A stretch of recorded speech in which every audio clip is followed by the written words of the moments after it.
Most Weber Kettle owners are losing flavor without even realizing it. I've been cooking on kettles for decades, and this one's been in my backyard for over 20 years. The way you set up and run your grill has more impact on taste than the rub or sauce you use. Today, we're fixing the most common mistakes so you can get incredible flavor every time. Spreading coals evenly across the bottom works fine for direct grilling, but it's not playing to the kettle's strengths. The Weber Kettle is built for indirect 2-zone cooking. That dome lid creates incredible convection heat transfer. Bank your coals to one side or use a snake or minion method to let the kettle really shine.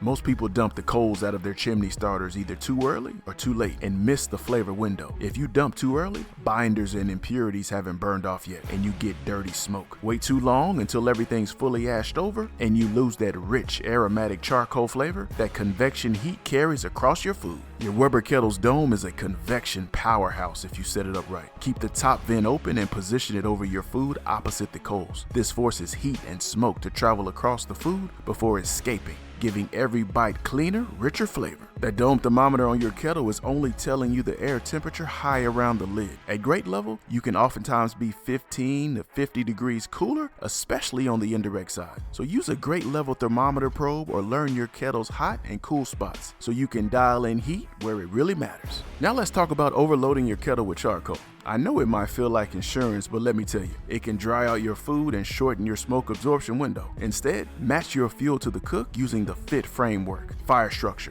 intended temperature, and technique. This keeps heat steady, fuel efficient, and flavor locked in. Fixing even one of these mistakes will improve flavor and control on your Weber Kettle. If you want help calculating fuel amounts and proven fire layouts for every cook, grab our charcoal control pack. The link is in the description. Here's a bonus tip for you. If you're cooking direct on the kettle, remember that grate height is fixed, so your biggest adjustments for intensity are going to be fuel amount, creating heat zones, and managing airflow. Keep a cooler side open so you can move food if it's cooking too fast. Direct heat on a kettle can be intense, so plan for shorter cook times and more frequent turning. What's your biggest tip for getting more flavor out of the Weber Kettle, or which fix has made the biggest difference for you? Drop me a comment. Let's talk about it. Be sure to hit that like button, hit that subscribe button, and leave us a comment. We'd love to hear from you. Until next time, grill boldly, serve proudly, and enjoy the process.